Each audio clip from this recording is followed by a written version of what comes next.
Bawat magulang ay naghahangad na makatapos sa pag-aaral at magkaroon ng magandang buhay ang kanilang mga anak.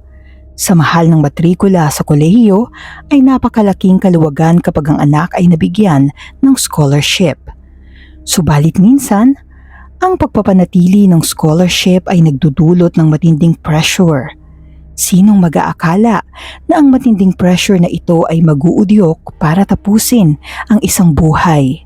Ganito ang sinapit ng isang pamilya kung saan ang pangarap nila ang siya pang naging ugat ng isang malagim na bangungot.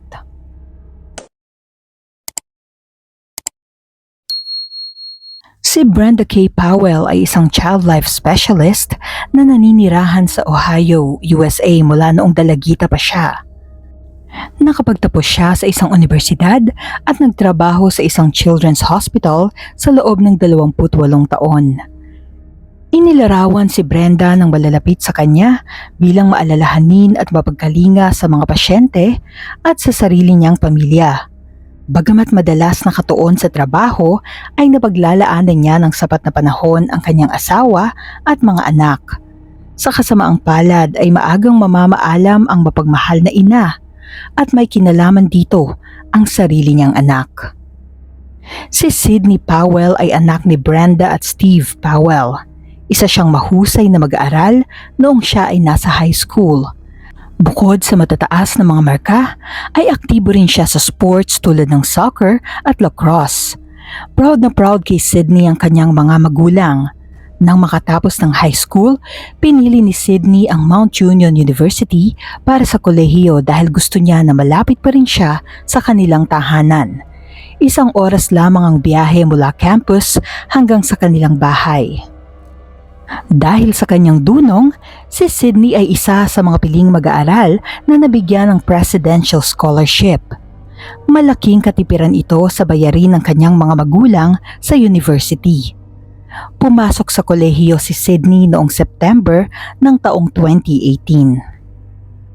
Umuwi siya sa kanilang tahanan tuwing bakasyon at school break para makasama ang pamilya, lalo na ang kanyang ina. Sobrang close ng mag-inang Brenda at Sydney. Best friend kung ituring ni Sydney ang kanyang ina at malaki ang tiwala nila sa isa't isa. Kapwa gumagamit pa sila ng Life 360 na isang application sa cellphone para lagi nilang matrack ang kinaroroonan ng bawat isa.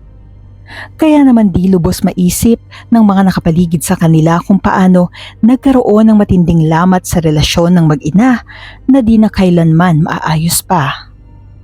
Dahil kahanga-hanga ang ipinamalas ni Sydney sa pag-aaral noong high school, ni minsan ay hindi siya kinestyon o pinaghinalaan ng mga magulang patungkol sa kanyang mga marka. Hindi na rin nila tinitignan ang app ng Mount Union kung saan pwede nilang masilip at ma-review ang progress sa pag-aaral ng kanilang anak.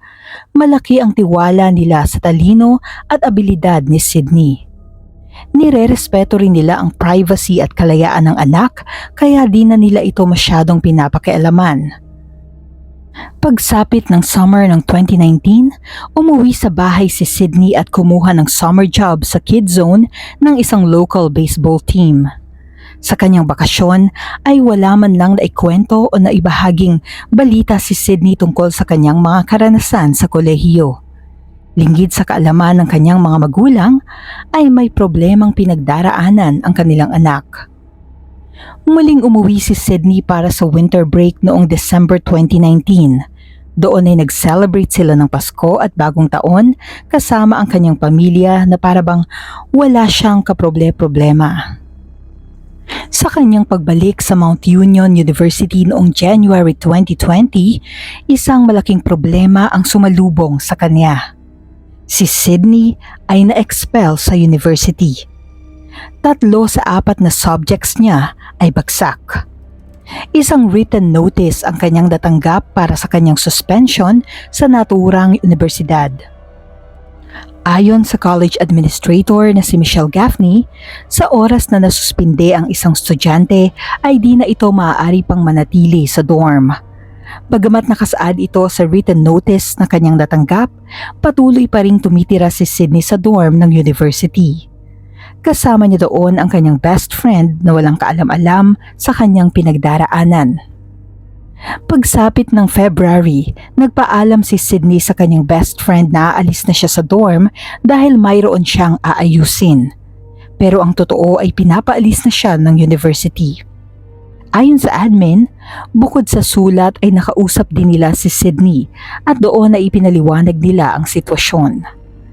Nag-alok din sila ng tulong kung sakaling nahihirapan si Sydney na sabihin ang totoo sa kanyang mga magulang.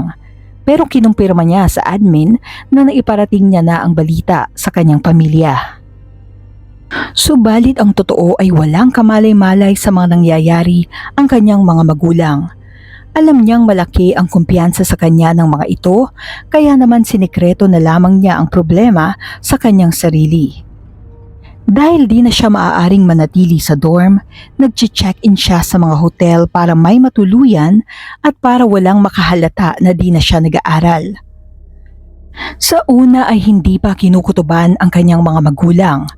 Pero noong February 25, 2020, nag-text si Brenda sa kanyang anak ng, "Why do I always feel like you're scamming me? Just remember, you need the grades to keep your scholarship." Nag-reply si Sydney sa ina ng, "My grades are good, thank you very much." Patuloy ang pagsisinungaling ni Sydney subalit walang sikretong hindi nabubunyag. Isang araw ay nag-login ang ama ni Sydney na si Steve sa online portal ng university para magbayad ng kakulangan sa tuition. Subalit hindi siya makalogin bagkus isang warning na access denied ang tumambad sa kanya. Tinanong niya si Sydney tungkol dito. Sinagot naman siya nito na may problema lang sa portal ng university. Naniwala siya sa kanyang anak. Noong March 3, 2020, habang nasa trabaho ay nakatanggap ng tawag si Steve mula sa admin ng Mount Union University. Laking gulat niya nang malaman ang tunay na status ng anak sa kolehiyo. Nang tanungin ni Steve kung kailan pa ito, ang sagot lamang ng admin ay itanong na lamang kay Sydney. Binuksan ni Steve ang app na Life 360 at na-track niya na si Sydney ay nasa kanilang bahay. Pansamantala niyang iniwan ng trabaho at nagmamadaling umuwi ng bahay para kausapin ang anak. Pagdating sa bahay ay kinausap niya agad si Sydney tungkol sa tawag na natanggap mula sa university. Muling gumawa ng kwento si Sydney. Sinabi niya sa ama na nagkaroon siya ng problema sa kanyang pag-aaral pero naka-enroll pa rin siya sa kolehiyo at uma-attend pa rin siya sa mga klase. Naniwala pa rin ang kanyang ama at nagsuggest na magpahinga muna siya sa darating na summer kung nahihirapan siya sa pag-aaral. Nahalata ni Steve na gulong-gulo ang kanyang anak sa sitwasyon kaya naman tinawagan niya si Brenda na kasalukuyan ring nasa trabaho. Nang matanggap ang tawag ay agad umuwi si Brenda para kausapin si Sydney. Ang pag-handle ng mahihirap na sitwasyon at emosyon ng kapwa-tao ay hindi nakakaiba para kay Brenda dahil kasali ito sa kanyang trabaho. Kaya naman para kay Steve, si Brenda ang mas may kakayahan sa kanila na ayusin ang sitwasyon ng anak. Habang pauwi sa bahay si Brenda, isang malaking pagkakamali ang nagawa ni Steve. Ito ay nang iwan niya sa bahay ang mag-ina para bumalik siya sa kanyang trabaho. Bagamat nakabalik na sa opisina si Steve, mayat maya ang kanyang pagde-text sa asawa para kamustahin ang kinahinatnan ng pag-uusap ng mag-ina. Pagsapit ng 12:41, muling nag-text si Steve kay Brenda. Ito na ang huling text message na pinadala niya sa kanyang asawa. Hindi na muling nag-reply si Brenda. Nagpadala ng phone message si Brenda sa Mount Union para pag-usapan ang sitwasyon ni Sydney. Nang matanggap ito ng admin ay agad silang tumawag. Ang oras ay 12:36 nang sagutin ni Brenda ang tawag mula sa school admin na sina Michelle Gaffney at Dean Fraser. Ayon kay Michelle, nagsimula ang usapan sa pagpapakilala nila kay Brenda. Sumunod ay kinumpirma ni Brenda na siya ang ina ni Sydney. Tapos noon ay wala na silang narinig mula kay Brenda. Bagkus ay nakarinig sila ng pagsigaw na sinunda ng malakas na kalabog. Nanatili sila sa linya umaasang muling magsasalita si Brenda. Patuloy sila sa pagsasalita at pagtatanong kung ano ang nangyayari at kung kailangan niya ng tulong, subalit wala na silang natanggap na sagot. Sa panahong iyon ay sunod-sunod na kalabog at patuloy na pagsigaw ang kanilang naririnig. Matapos ang ilang minuto ay naputol na ang linya. Lubos ang pag-aalala ni na Michelle at Dean kaya muli silang tumawag kay Brenda, ngunit walang sumasagot. Sa pangatlong pagkakataon ay mayroong babaeng sumagot sa kanilang tawag. Nagpakilala ito bilang Brenda, subalit duda si na Michelle dahil iba na ang boses ng babae. Sigurado silang hindi si Brenda ang nasa linya. Hinala nila ang boses na ito ay kay Sydney. Nang sabihin nila na hindi siya kaboses ni Brenda at alam nilang ito ay si Sydney, biglang naputol ang linya. Agad namang tumawag si na Michelle sa 911 at inireport ang komosyon sa tahanan ng mga Powell. Binigay nila sa mga otoridad ang detalye at address ng pamilya.